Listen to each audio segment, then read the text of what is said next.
Барлықтарыңа сәлем, мен Аям, менің арнама қош келдіңдер. Мен университетке түстім, яғни Астанадағы Евразия ұлттық университетіне. Соның общежитиядағы алғашқы таңым, және де бүгін дүйсенбі, және де бізді университетке шақырды. Ознакомительный күн болады, яғни таныстыру күні. Сондықтан да соған дайындалып жатырмын. Әрине мен арнама, яғни YouTube каналыма көп шықпай кеттім, себебі ұбт-ға дайындалдым, грантқа түсу, құжат тапсыру сондаймен айналыстық. Сондықтан да аса қатты шығуға уақытым болмады. Сондықтан да міндетті түрде маған лайк басып, тіркелуді ұмытпаңдар. Алдағы уақытта көптеген қызықты контенттер бола жатады. Мен өзіме ход жасап болғаннан кейін осылай пландауға көштім. Яғни осы қыркүйек айын, яғни студенттік өмірімді керемет өткізгім келеді. Сондықтан әрбір қадамымды мен бақылап отыруым қажет. Сол үшін де осындай мини блокнотыма әрбір істерімді, пландарымды аптаға, айға жазып отырамын деп шештім. Мынаны қалай қосатын еді деп ойлап жатқан сәт. Алдағы уақытта сендерге общежитияға обзор керек па, керек емес па, сол жайлы комментарийға пікірлеріңді қалдырсаңдар болады. Және де алдағы уақытта қандай видео түсірейін, осы студенттік өмірге қатысты не түсірейін, соның идеяларым болса айта кетіңдер. Сөйтіп менің осылайша шашым дайын болды, әрине де бұйра өте күшті болды. Біз дайындалдық, и теперь выходим.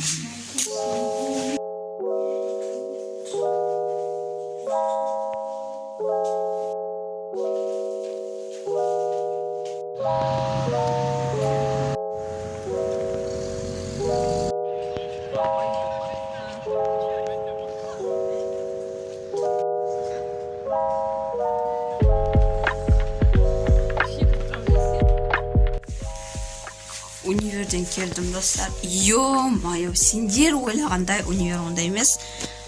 Өздерін істейсіңдер, анамына сосын короче сондай.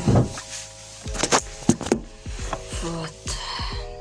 Енді барлығын подробно түсіретін боламын. Бұл менің бірінші күнім. Бардық.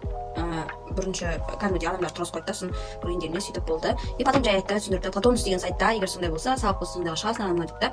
И вообще түсініксіз. Сендер ойламаңдар, университет прям мектеп сияқты дегенде ондай емес екен. Бірінші түсінгенім, өзің үшін жүгіресің, өзің үшін қатысасың, сондай уже басталмай атып түсініксіз болды. Себебі біздің короче ағылшын мұғалімінде көп оқушы бар да. 400, почти 500 оқушы бар екен. Прям жалпы грантпен түскен көп оқушы, және де ақылы қосылғанда көп оқушы. Сонымен қатар тағы да қосымша грант берілген екен да, тамыздың аяғында ғана беріледі, әкімдік грант сияқты. Сол да бар. Сондықтан ол вообще 500 шақты оқушы болғандықтан, студент болғандықтан, прям өте қиын. Кәдімгідей барлығын топқа бөліп бәріне түсіндіріп жату қиын екен. Сондықтан да сөйтіп әркім өзі үшін өздері выживать етіп сондай болайын деп тұрған сияқты менің ойымша. И бәріне прям түсіндіріп үлгермей жатыр екен, солай. Енді білмеймін, менде Платонуста кешкі 6-тан 8-ге дейін ақпараттық технологиялар деген сабақ бар екен. Енді былай көреміз. Look of the day. Далада тұрдық просто, не үшін былай киінгенімді білмеймін даже. Түсінбеймін да, білмеймін да. Шашымды да бұйралап соны. Короче, достар, біз керек жарақ алуға шықтық, жинаққа. И все по 500 деген бар ғой, сойқа бақылы. Взрослая жизнь басталды.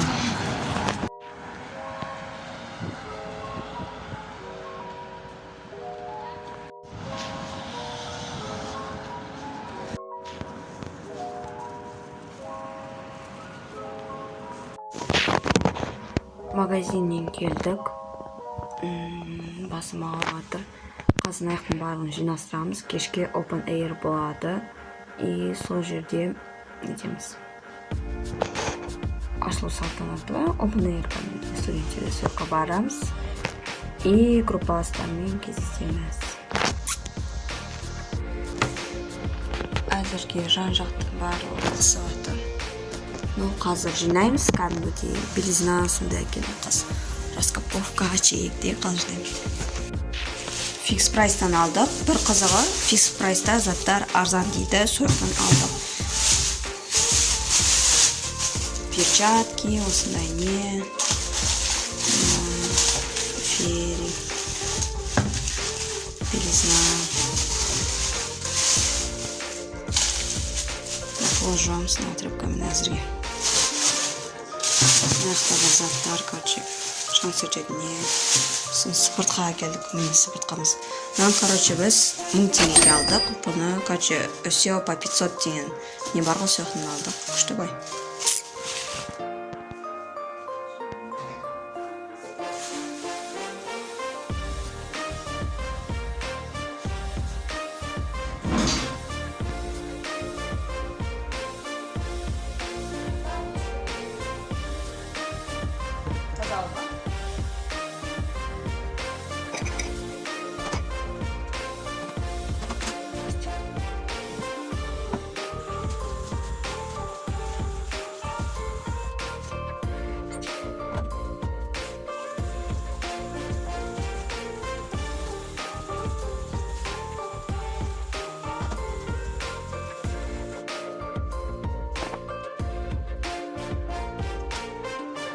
Сөйтіп комнатамызды жинап болып, Open Air'ге бара жаттырық.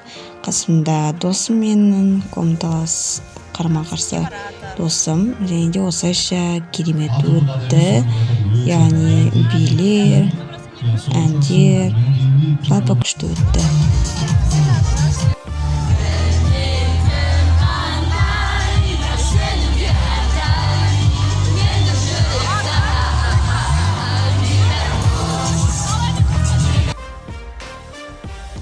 Кешкі ас, чек, патронна жерде қатты шаршап, тез роллтың ба немене соны дайындап, жеп, потом ұйықтайым деп ойлап жатқан кез. Жалпы өте күшті өтті студенттік күндер. Даже шақтың өзі 25408 шақ болды. Көп жүрдік, ары бері күшті өтті прям.